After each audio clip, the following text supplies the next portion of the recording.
Where could the attack on the Jaguars possibly come from? I'm going to talk about their vulnerabilities in just a second. This Juneteenth edition of Locked On Jaguars.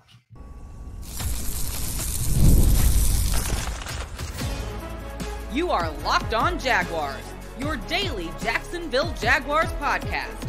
Part of the Locked On Podcast Network, your team every day.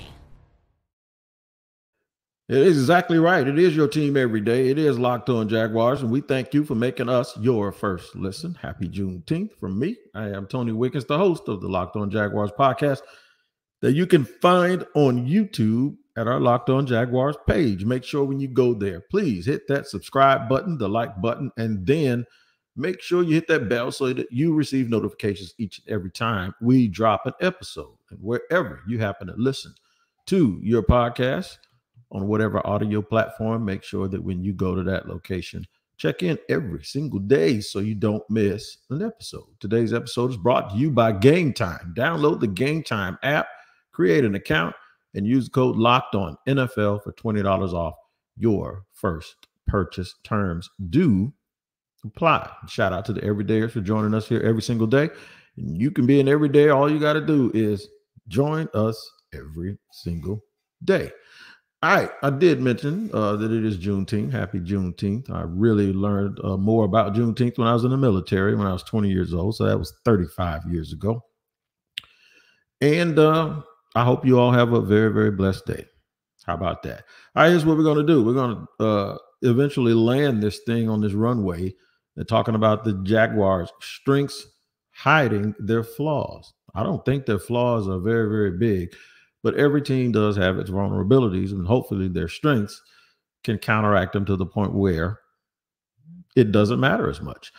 All right, concerns and weary spots. I'm going to tell you where those vulnerabilities are, even though, like I say, it's not necessarily a weakness. But if they were going to be attacked, where would it be? And then the vulnerable positions that were addressed in the offseason, did they address them enough? They couldn't do everything. They did a lot, but was it all enough? We'll discuss that here, starting now.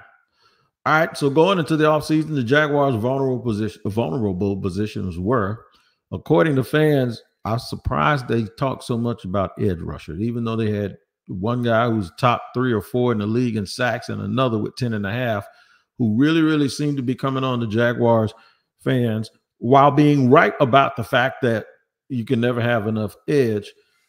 I do think they were a little bit off about how you allocate funds and resources to get those edge rushers. So we will talk about whether or not they addressed that one.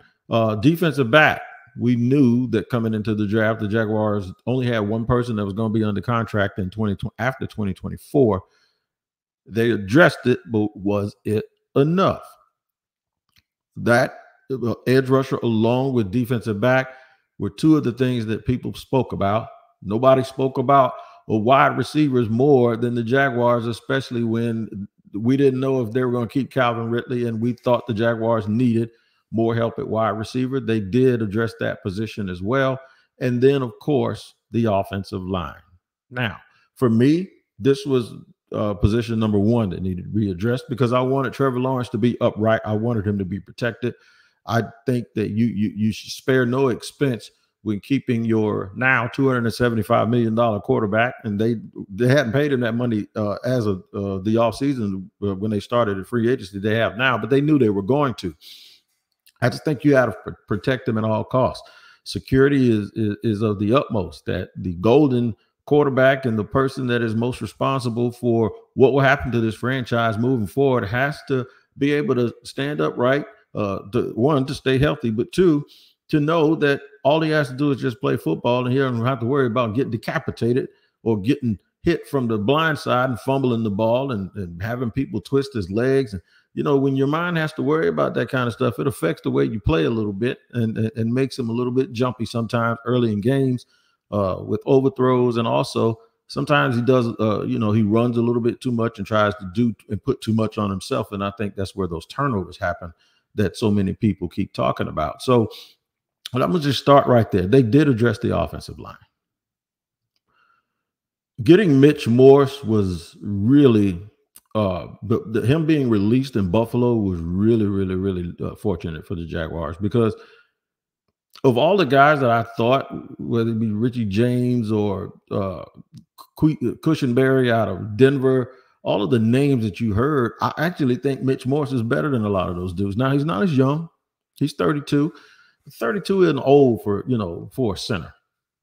And that wasn't a weakness for Buffalo. Buffalo must just feel like they have a young guy that they don't have to pay as much money, that they feel that they've developed. And that's what teams that have had a little bit of success, that's what they generally do. They develop very well.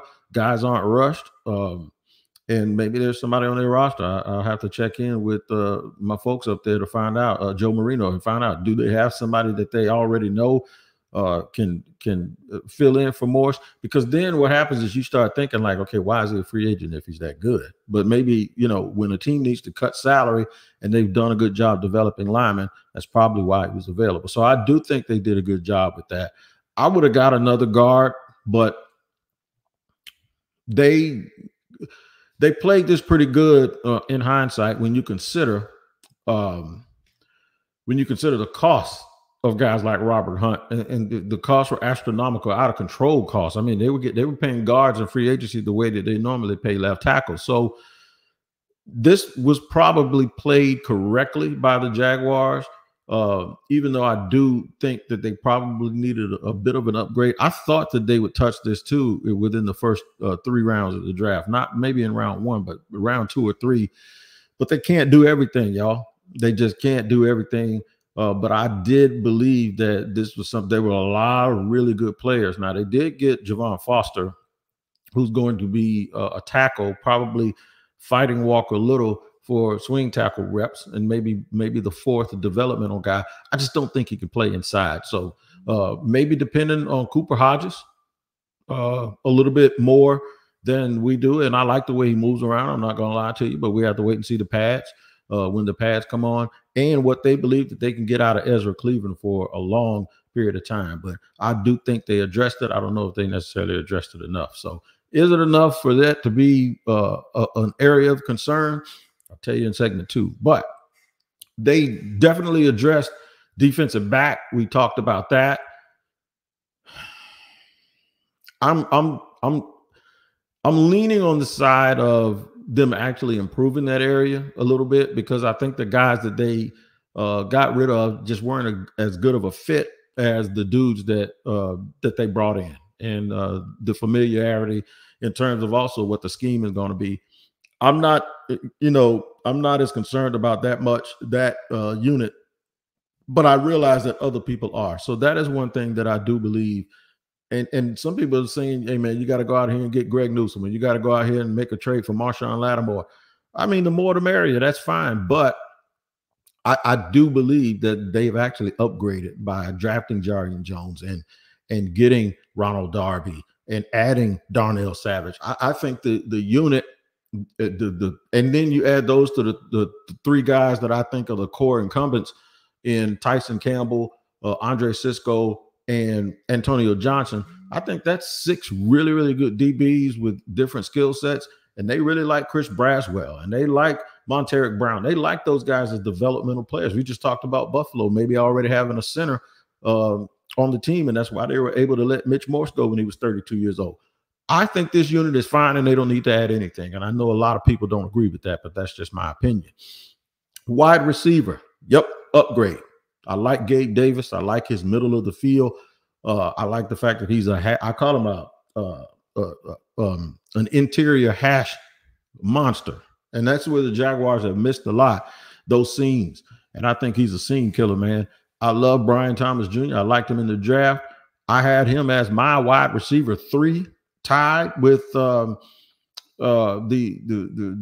3 guys that got picked in front of him. I had him right there with Rome Odunze. So, yeah, to me, they upgraded that position. Christian Kirk can now play his true slot spot, the one that he is probably best suited to play. So, yeah, I do think that they upgraded that, and that is not that big of a concern. I'm going to address the edge rushers at the top of segment 2. But then out of all of these groups, I'm going to tell you why I think the Jaguars are most vulnerable, and I'm going to play devil's advocate. And if I were another team, this is where I would try them at. I'm going to tell you what that spot is in just a second here on Locked On Jaguars.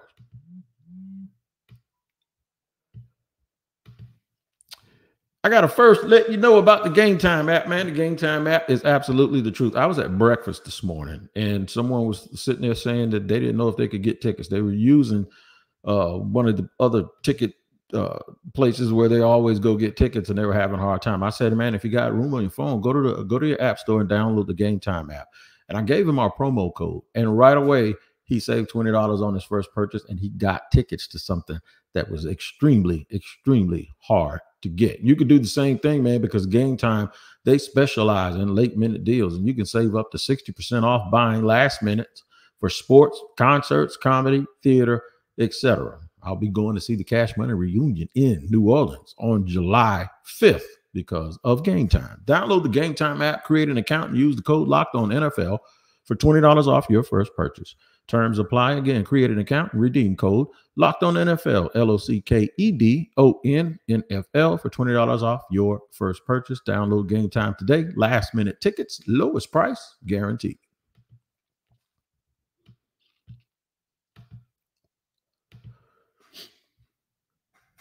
Segment number dos, as I try to have my Spanish improved by practice.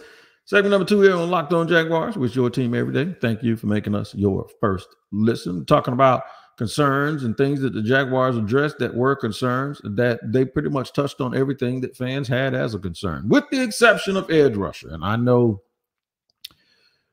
they did add Dedrick Gibson to the lineup. And I'm going to pull that depth chart up here because I kind of know what it is. I do think that people may be sleeping on Mason Cole, who was selected in the late rounds. And I think a lot of people also, when they look at the Jaguars, they don't really understand how Arik Armstead is going to really be used.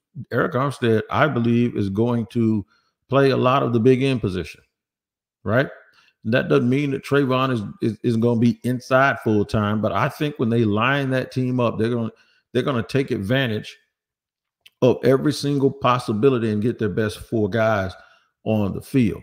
So I'm not really one of those dudes that believes that I'm not really one of those. Travis Gibson, not Dedrick, Travis Gibson. Travis Gibson was added. Now they still have the Jaguars in their base defense on ESPN on their depth chart. They still have this listed as a 3-4 alignment, and that's not. I don't think that's how they're going to play. I think they're going to play a lot more even fronts. So I look at Arik Armstead lining up probably next to Devon Hamilton inside, with Josh Allen and Trayvon Walker lined up outside, right? And then on passing downs, I believe you'll see Roy Robinson Harris come in for Devon Hamilton, and you'll have those 3 guys. It's pretty much going to be a rotation. There's probably going to be a lot of times when, if they take Trayvon out to give him a blow, or Josh Allen out to give him a blow. If they take Josh Allen out, they'll probably move Trayvon over to Josh's spot and then allow the big end position to be played by Arik Armstead. So I don't really think that that's going to be too much of an issue. I think Travis Gibson is going to get his snaps. He's very, very familiar with coaches on the staff. They know exactly how to get the absolute best out of him. And then I really, really look at the young guys. How they're going to use Mason Smith when they go to a big lineup. Mason Smith is actually lined up at big end in college, some too. I don't think that's where he camps out, but I do believe that he provides a lot of depth and competition. Don't sleep on Tyler Lacey as a big end too. They've really done a good job of addressing this. I think they're going to – it looks like Yasir Abdullah is going to play a little bit more standing up and give him a shot at Sam linebacker and maybe even some will. So we'll see how that works. But the Jaguars are big and physical up front. I really can't see an issue with the defensive line. And I know a lot of people disagree with me about that because 2 things can be right at the same time. You can never have too much rush, but I think they got a whole bunch of it, and they don't need to be going and doing a whole bunch of stuff. So now we get to it. What are my areas and my main concerns when it comes to vulnerability? I'm going to tell you right now, it's offensive line and corner and defensive back. But it's not what you think. It's not the who is there right now. It's the health of the people that are there. So my biggest vulnerability has nothing to do with actual personnel. It has something to do with health. And I think that every team is always weary when it comes to guys getting banged up. And you got to have people behind them. But then who's going to replace the people behind those people, right? And it may sound contradictory that the concern that I have with the DBs, but then I say they probably don't need to go out and get anybody else, because that just comes back and that comes down to how you use resources and what kind of sense it makes to keep adding people on top of adding people. You can always make a trade for somebody at some point before the trade deadline if you start having problems. But the reason why this is a problematic spot for me here in Jacksonville is because those guys are going to be asked to do a whole lot more than they've asked to do in the past in terms of press coverage, in terms of, hey man, you got to tackle in space, you got to come downhill. Combine that with their history of injuries, especially Tyson Campbell and Andre Cisco. When you combine that with the age of Ronald Darby, even though I like the signing, and with the relative inexperience right now of Jarrian Jones, you can't have too many of those guys getting hurt because of how the Jaguars are going to play. So when you think about how they're going to play and the importance of it is to have guys on the back end that are absolute sure about who they are and what they are, and combine that with the fact that the dudes that they are looking for at being top flight starters in Andre Cisco and Tyson Campbell, they've had a history of being banged up. This has nothing to do, like I said, with what they look like on paper. This is why I tell you local is very important when you're talking about how Locked On moves and cover these teams, because we know that those guys have missed games. That's my only concern. It's not with them as players. It's with their availability as players. On the offensive line, same thing. The group that they wanted to have on the field only played one game together last year. So it's not necessarily about them, although I probably would have done a little bit more at the guard position. But look, I'm not being picky. You can't address everything with a top flight free agent or a high draft pick. I get that. So that's why I'm saying, look, I get it and I understand. But I still say you're depending on people that were hurt or missing for whatever reason, whether it was injury or suspension. What have they done to fix those things?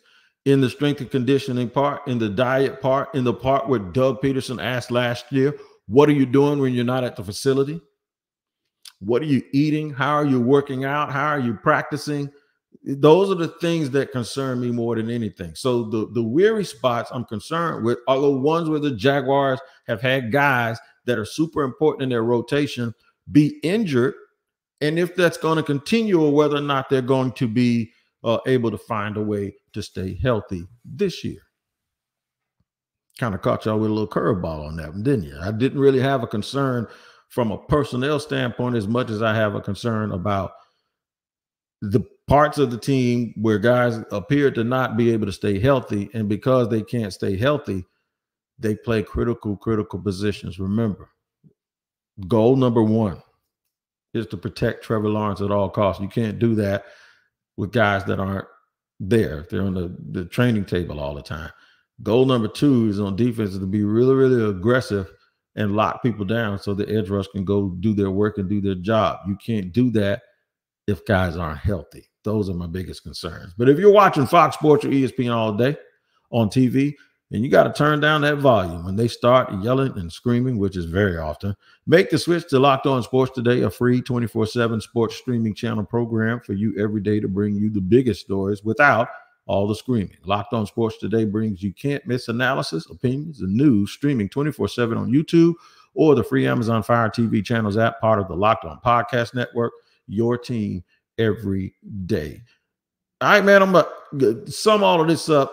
Land this plane in segment 3. I'm going to let you know if all of those things that we are concerned about can be overcome by the strengths of this team and how they work together. The answer is yeah and no, and I'll tell you why in segment number 3 here on Locked On Jaguars.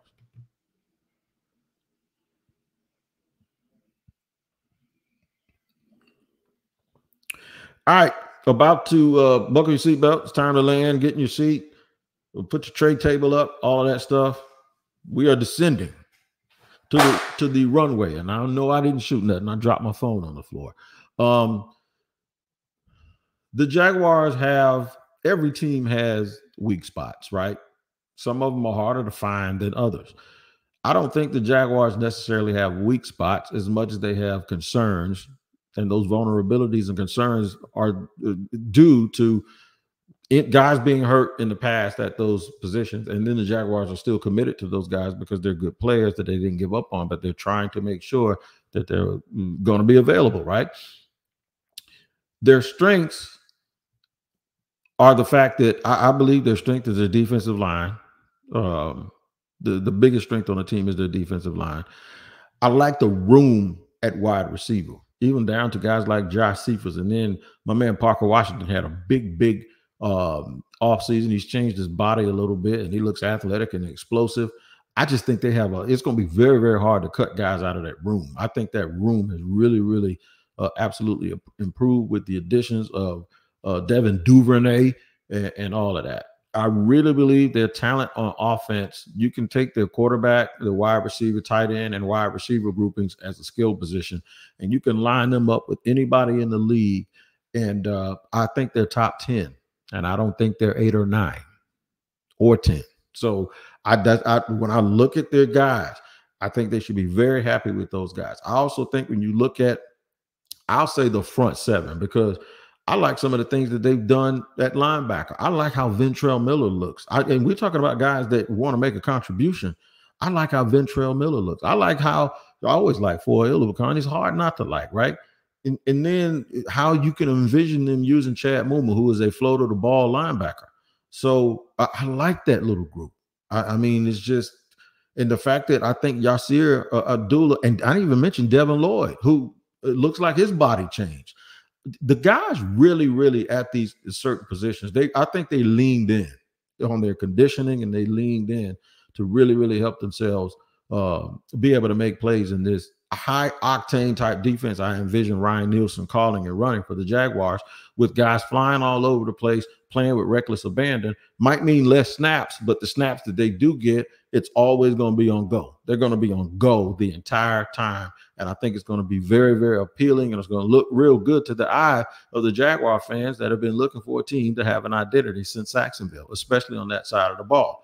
Are those things enough that if some of these vulnerabilities show up and some of these flaws show up at maybe offensive line and defensive back, are those things good enough to overcome those flaws? The answer for me is yes, right? But when I pose that question to myself, I ask this: good enough for what? Good enough to compete? Yeah. Good enough to win the division? Absolutely. Good enough to get to the second round of the playoffs? For sure. Good enough to get to the AFC Championship game and possibly the Super Bowl?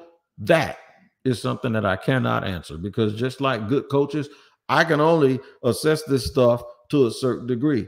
Now you have to take over. The supernatural part of the Jaguars would have to take over in those games, and guys would have to be able to play above the X's and O's and do things at the correct time. We just watched the NBA playoffs, and we saw Jason Tatum and Jaylen Brown.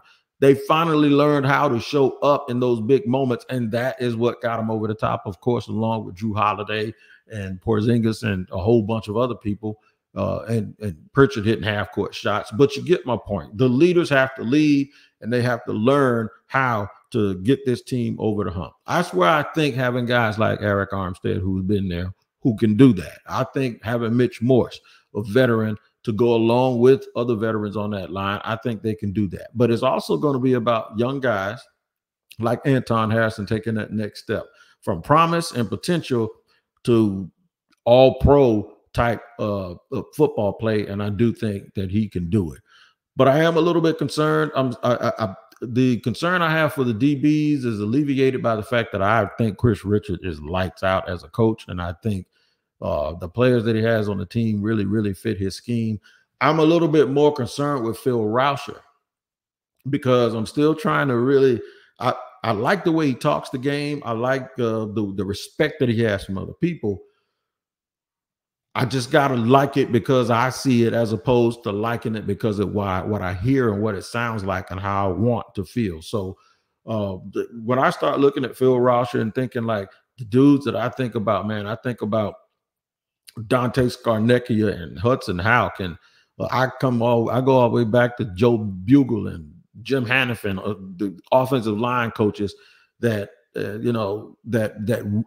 Mudd, Howard Mudd, and people like that. And I'm thinking like those are actual weapons. They had advantages over teams, right? Those are actual weapons because you knew guys were going to get yoked up a certain way.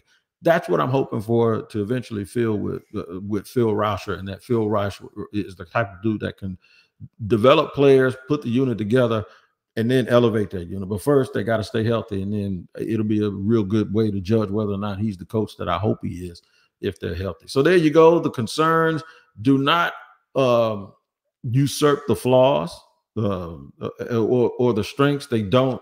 The concerns and flaws don't usurp the strength. They're not bigger problems than the good parts of these Jaguar teams. This Jaguar team, the flaws aren't as bad as the good parts are good. And I do think that they can overcome anything.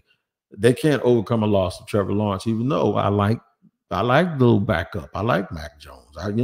As a backup quarterback, as a guy who can help him out a little bit. But yeah, I do believe that they have a couple of areas of vulnerability. If I was an opponent, I would send the house at the offensive line early, and then when I was on off, if I'm on offense and I'm going against the Jaguars, this is what I would do. I would send the house at the offensive line in terms of stunts and blitzes, and try to wear them down a little bit to see if they have really, really improved, especially on the interior. Now, if I'm on offense going against the Jaguars, I do a lot of bunch formations because you're going to have to get the ball out quick. So I try to see if those guys, if Darnell Savage is going to be playing a position that he's never played, if they got Jerry and Jones on the field, and it takes him a while to understand those bunch formations, because those things can be confusing for veterans, especially, and they can really be confusing for young players. Those are the areas that I think that concern me the most. Like if teams want to try to do that, especially early, especially like opening week against Miami. I just, that of all the games to be first, I said that's the one I didn't want, because Miami, they're so explosive offensively that it could really make the Jaguars look worse than they actually are. So it's going to be a good test early on for Jacksonville to go down there and figure out if they can win. So we addressed the fact that they addressed all of the vulnerable positions in the offseason, most of them. Some of them they still have a little bit of an incomplete grade on. Concerns about the weary spots of the team, and then we have established that we believe the strengths of the team are bigger than the flaws of this team. All right, man, we'll be here every day like we always are on Locked On Jaguars. Make sure you tap back in and check us out whenever you get a notification that we are dropping an episode. Until then, you guys make sure you take care of each other, and happy Juneteenth once again. Enjoy your day, and we'll see you tomorrow.